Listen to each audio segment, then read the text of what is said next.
अध्याय 3। राजा शांतनु गंगा से विवाह करते हैं। एक दिन जब राजा शांतनु जंगल में शिकार पर निकले थे तो उन्हें एक सुंदर महिला मिली जिसका नाम गंगा था। वह एक दिव्य प्राणी थी जो पृथ्वी पर एक दिव्य उद्देश्य को पूरा करने के लिए भेजी गई थी।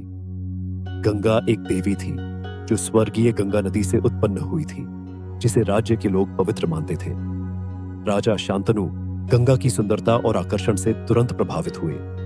वह उसके दिव्य आभा और उसके मोहक मुस्कान से मोहित हो गए। उन्होंने उसके पास जाकर परिचय दिया और गंगा एक देवी होने के नाते जानती थी कि वह कौन था और उसके इरादे क्या थे। गंगा का दिव्य उद्देश्य, गंगा को पृथ्वी पर एक दिव्य उद्देश्य को पूरा करने के लिए भेजा गया था। वह राजा शांतनु से विवाह करनी थी और उनके बच्चों को जन्म देना था जो राज्य में महत्वपूर्ण भूमिकाएं निभाएंगे। हालांकि गंगा की कार्रवाइयां पूरी तरह से उसकी अपनी नहीं थीं। वह एक दिव्य शाप से बंधी हुई थी जो उसे एक निश्चित पथ पर चलने के लिए मजबूर करती थी। राजा शांतनु का प्रस्ताव गंगा की स्थिति की जटिलताओं के बावजूद राजा शांतनु गंगा से गहरे प्यार में थे। उन्होंने उससे विवाह करने के लिए कहा और गंगा, जानते हुए कि यह उसके दिव्य उद्देश्य का हिस्सा था, सहमत हो गई। हालांकि उसने राजा शांतनु पर एक शर्त लगाई। वह कभी भी उसकी कार्रवाइयों पर सवाल नहीं उठाएगा, चाहे वे कितनी भी अजीब लगे। शांतनु की सहमति राजा शांतनु, एक बुद्धिमान और न्यायप्रिय राजा होने के नाते, गंगा की शर्त से सहमत हुए। वह जानता था कि गंगा एक देवी थी और उसने उस पर पूरा भरोसा किया।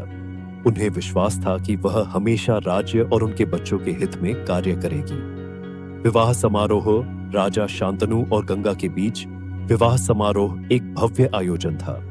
इसमें राज्य के सभी अधिकारी और गणमान्य लोगों के साथ साथ स्वर्गीय राज्य के देवता और देवियां भी उपस्थित थीं। समारोह प्राचीन वैदिक अनुष्ठानों के अनुसार किया गया था और गंगा को औपचारिक रूप से राज्य की रानी के रूप में स्थापित किया गया था।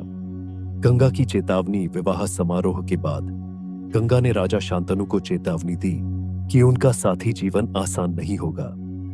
उसने उसे बताया कि उसे किसी न किसी बिंदु पर छोड़ना होगा और उसे उनके बच्चों को अकेले पालना होगा। राजा शांतनु एक बुद्धिमान और न्यायप्रिय राजा होने के नाते गंगा की स्थिति की जटिलताओं को समझ गया और उसकी चेतावनी को स्वीकार कर लिया।